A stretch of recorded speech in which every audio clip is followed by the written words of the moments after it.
खुलुमबाय बड' लेटेस्ट आपडेटआव बयखौबो बरायबाय। रादाबखौ फरायदों आं प्रमद खाख्लारिया। गिबि रादाबाव दङ सिलापथाराव सिनाय मोनै सुबुंनि गोथै देहा बोखांदों। धेमाजि जिल्ला सिलापथार थानानि बेन्दोंआव थानाय दिमौ दिब्बानि 515 नं राजा लामानि साखाथियाव दिनै फुंनि समाव सिनाय मोनै सुबुंनि गोथै देहा बोखांनो हायो। मिथिनो मोननाय बादिब्ला दिनै फुंनि समाव फोथाराव थांबाय थानाय समाव थागिबि सुबुंफोरा लामायाव गोग्लैनानै थानाय जिउ गैयै सुबुंखौ नुनो मोनो। जिउ गोमानाय सुबुंखौ बबेनि मा मुं दासिमबो मिथिनो मोननाय जायाखै। गोथै देहाखौ नुसननानै जायगानि सुबुंफोरा पुलिसनो खौरां हरो। उनाव पुलिसआ जाथायथिलियाव नुजाथिफैनानै गोथै देहाखौ बोखांना पस्टमर्टामनि थाखाय लाना थाङो। गसाइगावआव BPFनि गेदेर देरहासारनाय। गसाइगाव समबाय समितिनि मावखुलियाव जानानै थांनाय बिसायख'थिनि फिथाइखौ फोसावना होबाय। गसाइगाव समबाय समितिनि मावखुलियाव थांनाय 21 अक्ट'आव बिसायख'थिया जानानै थांदोंमोन।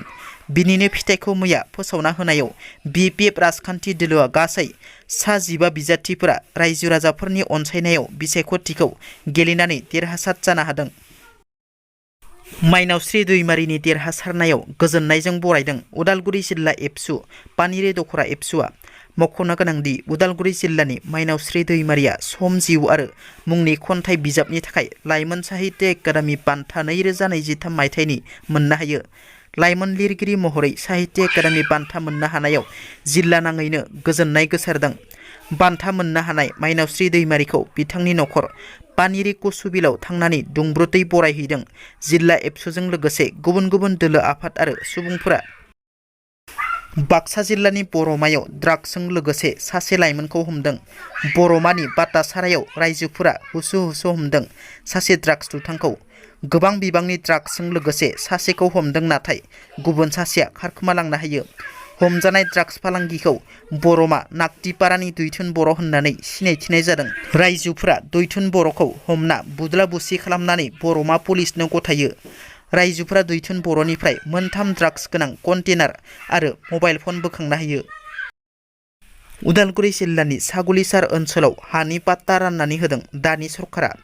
भारत भुटान सिमना ओनसोल एबा गंगार हाजोनि आफाङाव उदालगुरि जिल्लानि सिङाव थानाय हाग्रा ओनसोल 2 नं सागुलिसार ओनसोलाव गोबाव समनिफ्रायनो रायजो जाबोनाय ट्राइबेल सुबुंफोरनो 2006 मायथाइनि फरेस्ट डिवेलर एक्टनि गेजेरजों हानि मोनथायखौ होनानै दिनै सा 200निबो बारा नखरफोरनो पाट्टा राननानै होदों। उदालगुरि जिल्ला UPPLनि गाहाय नेहाथारि रतेन्द्र दैमारि आरो डिस्ट्रिक्ट लेभेल हा मोनथाय नायबिजिरगिरि बिन'द राभा नन्दराम बर' बिथांमोना बाहागो लाना दिनै हानि पाट्टाखौ रायजोफोरनो राननानै होयो।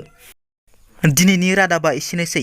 नोंथांमोना जुदि आंनि रादाबखौ खोनासंनानै मोजां मोनदोंब्ला अन्नानै लाइक, शेयार आरो साबस्क्राइब खालामनो दाबाव। गोजोन्थों।